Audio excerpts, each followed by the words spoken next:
दोस्तों आज के इस लेक्चर में हम डिस्कस करेंगे सल्फर साइकिल के बारे में। और सल्फर साइकिल जो है अपनी बायोजियोकेमिकल साइकिल की लास्ट साइकिल होगी। उसके बाद जो है अपनी सल्फर साइकिल कंप्लीट हो जाएगी। देन हम डिस्कस करेंगे इकोसिस्टम के बारे में, और इकोसिस्टम के अंदर हम टेरेस्ट्रियल और एक्वेटिक इकोसिस्टम के बारे में हम डिस्कस करेंगे। तो स्टार्ट करते हैं अपनी सल्फर साइकिल को। देखो, सल्फर साइकिल को स्टार्ट करने से पहले हम जानते हैं कि सल्फर की इंपॉर्टेंस, जैसे हमने फॉस्फोर साइकिल के अंदर जाना था कि फॉस्फोरस क्यों इंपॉर्टेंट है, वैसे ही जानते हैं कि सल्फर क्यों इंपॉर्टेंट है। तो सल्फर साइकिल को डिस्कस करने से पहले हम जानते हैं सल्फर की इंपॉर्टेंस। देखो, अमीनो एसिड आपने सुना होगा। अमीनो एसिड के अंदर क्या होता है, उसके अंदर भी सल्फर होता है। जो सिस्टेन होता है अमीनो एसिड के अंदर, सिस्टेन जिसको बोला जाता है थायोल ग्रुप, इसके अंदर क्या होता है, सल्फर। तो अमीनो एसिड, और अमीनो एसिड क्या होते हैं, प्रोटीन्स का बिल्डिंग ब्लॉक होते हैं अमीनो एसिड। प्रोटीन्स के बनने में काफी इंपॉर्टेंट रोल प्ले करते हैं अमीनो एसिड। वैसे ही प्रोटीन्स क्या होते हैं, प्रोटीन्स जो होते हैं मैक्रो मॉलिक्यूल्स होते हैं जो कि अमीनो एसिड से बनते हैं, और ये पेप्टाइड बॉन्ड के द्वारा आपस में लिंक होते हैं। तो अमीनो एसिड्स, प्रोटीन्स और विटामिन्स, इनकी फॉर्म में सल्फर हमें चाहिए होता है। अब सल्फर जो साइकिल है वो बोथ बायोटिक और एबायोटिक प्रोसेस का यूज करता है अपने साइकिल के अंदर, जैसे कि एटमॉस्फेयर, लिथोस्फीयर, हाइड्रोस्फीयर और बायोस्फीयर। ये सब के सब जो कंपोनेंट्स हैं ये सल्फर साइकिल के अंदर इंक्लूड होते हैं। तो स्टेप बाय स्टेप हम सल्फर साइकिल को डिस्कस करेंगे। सबसे पहले हम डिस्कस करते हैं जो फर्स्ट प्रोसेस है, मिनरलाइजेशन। मिनरलाइजेशन के अंदर क्या होता है, सल्फर जो है वो रॉक्स के अंदर प्रेजेंट होता है मिनरल्स की फॉर्म में, और जब इन रॉक्स की वेदरिंग होती है तो ये सल्फर कहाँ आ जाता है, ये सल्फर आ जाता है सॉइल के अंदर। ठीक है, तो इसी को बोला जाता है मिनरलाइजेशन। उसके बाद नंबर आता है असिमुलेशन का। असिमुलेशन के अंदर क्या होता है, जब ये सल्फर सॉइल के अंदर आ जाता है, सॉइल से इसको प्लांट अब्सॉर्ब कर लेते हैं। जो सल्फेट आयन होते हैं, सल्फेट आयंस सोइल से कौन ऑब्जर्व कर लेते हैं, प्लांट्स। तो इसका हो जाता है असिमुलेशन। जो आयन के रूप में सोइल के अंदर, सल्फेट आयन के रूप में सोइल के अंदर जो सल्फर प्रेजेंट था वो चला जाता है प्लांट्स के अंदर, और प्लांट्स जो है सल्फर का ऑर्गेनिक कंपाउंड के रूप में अपने टिश्यूज के अंदर उसको स्टोर करते हैं। पहले आयन की फॉर्म में था मिट्टी के अंदर, जब ये पेड़ के अंदर चला जाता है तो पेड़ के जो टिश्यूज हैं वो इसको एज ए ऑर्गेनिक कंपाउंड अपने टिश्यूज के अंदर स्टोर कर लेते हैं। सो दोस्तों, यहाँ पे मिनरलाइजेशन और असिमुलेशन हमने यहाँ पे इनको जान लिया है। अब नंबर आता है कंजम्पशन बाय एनिमल। जैसे ये सल्फर पौधों के अंदर चला जाता है और ऑर्गेनिक कंपाउंड के रूप में जब इनके टिश्यूज के अंदर स्टोर हो जाता है, उसके बाद क्या आता है, तब इन पौधों को खाते हैं एनिमल्स। जब एनिमल्स इन पौधों को खाते हैं और उन एनिमल्स को कोई दूसरा एनिमल्स खा लेता है,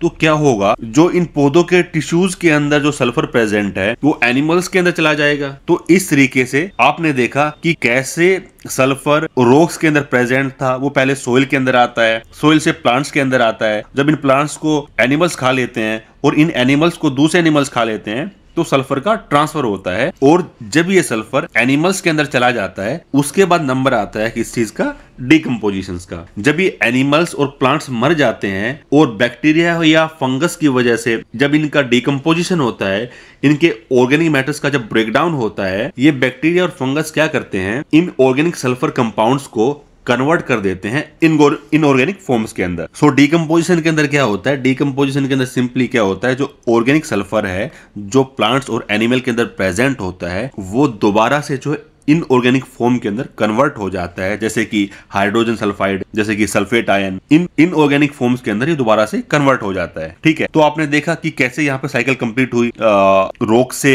वेदरिंग हुई, वेदरिंग से सोइल के अंदर आया, सोइल से जो प्लांट्स और एनिमल्स के अंदर आया, और जब प्लांट्स का डिकम्पोजिशन होता है तो दोबारा से ये सल्फेट आयन और हाइड्रोजन सल्फाइड के अंदर कन्वर्ट हो जाते हैं। उसके बाद नंबर आता है वोल्केनिक एक्टिविटी। वोल्केनिक एक्टिविटी कैसे रोल प्ले करता है सल्फर साइकिल के अंदर, उसको भी हम जानने की कोशिश करेंगे। देखो, जब वोल्केनिक इरप्शन होता है तो बहुत सारी गैसेस जो हैं वोल्केनो से रिलीज होती हैं, जैसे कि सल्फर डाइऑक्साइड, जैसे कि हाइड्रोजन सल्फाइड। ये सब की सब जो गैसेस जो हैं जब वोल्केनो से रिलीज होती हैं तो ये एटमॉस्फेयर के अंदर आ जाती हैं। इन दोनों गैसेस के अंदर क्या इंक्लूड है, सल्फर। तो सल्फर क्या है, एटमॉस्फेयर के अंदर आ जाता है। और जब ये गैसेस एटमॉस्फेयर के अंदर आ जाती हैं फिर क्या होता है, फिर होती है रिएक्शन, और उसके बाद क्या बनता है, उसके बाद बनता है सल्फेट एरोसोल। ठीक है, तो सल्फर वोल्केनिक एक्टिविटीज से भी एटमॉस्फेयर के अंदर आता है, उसके अलावा जो वेदरिंग एक्टिविटीज हैं उनसे भी एटमॉस्फेयर के अंदर आता है। इसलिए मैंने आपको सबसे पहले बताया था कि सल्फर साइकिल के अंदर बायोटिक और एबायोटिक सब प्रोसेस का यूज होता है।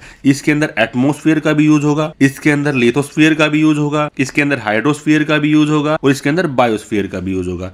तो एटमॉस्फेयर के अंदर आपने देखा कि वोल्केनिक एक्टिविटीज से कैसे सल्फर जो है एटमॉस्फेयर के अंदर आता है। उसके बाद लिथोस्फीयर के अंदर आपने देखा कि कैसे रॉक्स की वेदरिंग होती है और सोइल के अंदर जो सल्फर चला जाता है। ठीक है, अब हाइड्रोस्फीयर की बात करें, जब ये गैसेस एटमॉस्फेयर के अंदर होती हैं तो प्रेसिपिटेशन के द्वारा, एसिड रेन के द्वारा जो है ये सल्फर दोबारा से जो जमीन के ऊपर आ जाता है। तो इस तरीके से आपने देखा कि डिफरेंट जो कंपोनेंट्स हैं उनका इस साइकिल के अंदर यूज होता है, एटमॉस्फेयर का, लिथोस्फीयर का, हाइड्रोस्फीयर का और बायोस्फीयर का। जब वोल्केनिक एक्टिविटी हो जाती है उसके बाद नंबर आता है एटमॉस्फेरिक डिपोजिशन। इसके अंदर क्या होता है, जो ये सल्फेट एरोसोल बने थे, जब बारिश होगी, बारिश के बाद क्या होता है, ये अर्थ सरफेस के अंदर डिपोजिट हो जाएंगे। सो बारिश के द्वारा जो सल्फेट एरोसोल है वो अर्थ सरफेस पे डिपोजिट हो जाते हैं, और इसी प्रोसेस को बोला जाता है एसिड रेन। अब बात करते हैं ओशियनिक सल्फर की। देखो, समुद्र के पानी में भी सल्फर है जो कि सल्फेट आयन के रूप में प्रेजेंट होता है। जो समुद्र में पानी है उसके अंदर जो सल्फर होता है वो सल्फेट आयन के रूप में प्रेजेंट होता है। ठीक है, देखो जो वेदरिंग होती है रॉक्स की, या उसके अलावा जब बारिश होती है, जब एसिड रेन होता है, तो क्या है, सरफेस रन ऑफ के द्वारा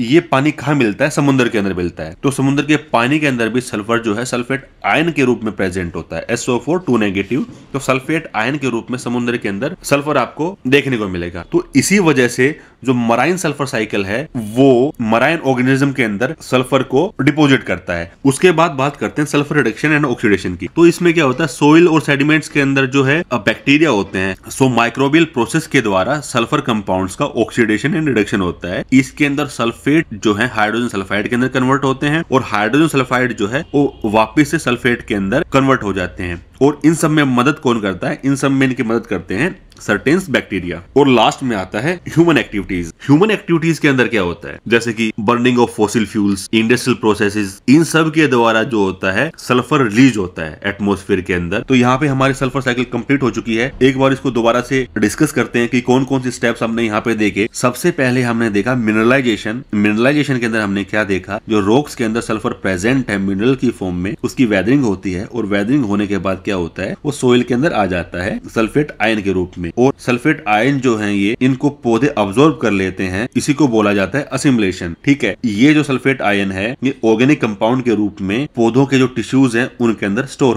हो जाते हैं। उसके बाद इन पौधों का कंजम्पशन करते हैं एनिमल्स। एनिमल्स जब इनका कंजम्पशन करते हैं तो सल्फर जो है इन एनिमल्स के टिश्यू के अंदर चला जाता है। जब इन एनिमल्स को जब दूसरे एनिमल्स खा लेते हैं तब ये जो है उनके टिश्यूज के अंदर ट्रांसफर हो जाता है। और जब इन एनिमल्स और पेड़ पौधों का डिकम्पोजिशन होता है, डिकम्पोजिशन के द्वारा क्या होता है, जो ऑर्गेनिक सल्फर कंपाउंड्स हैं जो एनिमल्स और प्लांट्स के अंदर स्टोर हैं वो दोबारा से इनऑर्गेनिक फॉर्म के अंदर कन्वर्ट हो जाते हैं, जैसे कि हाइड्रोजन सल्फाइड और सल्फेट आयन, ये दोबारा से इनऑर्गेनिक फॉर्म के अंदर कन्वर्ट हो जाते हैं। उसके बाद हम डिस्कस किया वोल्केनिक एक्टिविटी। वोल्केनिक एक्टिविटी में हमने क्या देखा कि सर्टेन जो गैसेज हैं वो वोल्केनिक एक्टिविटी से एटमॉस्फेयर के अंदर रिलीज होती हैं, जैसे कि सल्फर डाइऑक्साइड और हाइड्रोजन सल्फाइड। ओशियनिक सल्फर के अंदर हमने देखा कि जो सरफेस रन ऑफ जो है उसकी वजह से सल्फेट आयन जो है समुद्र में चले जाते हैं, और इसकी वजह से ही जो मराइन ऑर्गेनिजम्स हैं उनके अंदर सल्फर चला जाता है। और सल्फर रिडक्शन और ऑक्सीडेशन के अंदर हमने क्या देखा, ये एक माइक्रोबियल प्रोसेस है जिसके द्वारा सल्फर कंपाउंड्स का ऑक्सीडेशन एंड रिडक्शन होता है। इसमें जो है सल्फेट, इसके अंदर जो है सल्फेट हाइड्रोजन सल्फाइड के अंदर कन्वर्ट होते हैं, और हाइड्रोजन सल्फाइड जो है वापस से सल्फेट के अंदर कन्वर्ट हो जाते हैं, और इन सब में इनकी मदद करते हैं सर्टेन्स बैक्टीरिया। और ह्यूमन एक्टिविटीज के अंदर हमने क्या देखा, फॉसिल फ्यूल्स की बर्निंग और इंडस्ट्रियल प्रोसेसेस। इनके द्वारा क्या होता है, बहुत सारी गैसें एटमॉस्फेयर के अंदर रिलीज होती हैं, जैसे कि सल्फर डाइऑक्साइड और हाइड्रोजन सल्फाइड, ये सब एटमॉस्फेयर के अंदर रिलीज होती हैं, और दोबारा से वही प्रोसेस प्रेसिपिटेशन, एसिड रेन, उसके बाद जो है रॉक्स की वेदरिंग, ये सारा प्रोसेस चलता रहता है। तो यहाँ पे हमारी सल्फर साइकिल कंप्लीट हो चुकी है, और सल्फर साइकिल कंप्लीट होने के साथ ही जितनी भी अपनी बायोजियोकेमिकल साइकिल्स थी वो सब की सब कंप्लीट होती हैं। अब नेक्स्ट लेक्चर से हम डिस्कस करेंगे इकोसिस्टम के बारे में, और इकोसिस्टम के अंदर मेनली हम डिस्कस करेंगे टेरेस्ट्रियल इकोसिस्टम और एक्वेटिक इकोसिस्टम। तो ये यहाँ पे हमारी जितनी भी बायोजियोकेमिकल साइकिल्स थी वो कंप्लीट होती हैं। Thank you.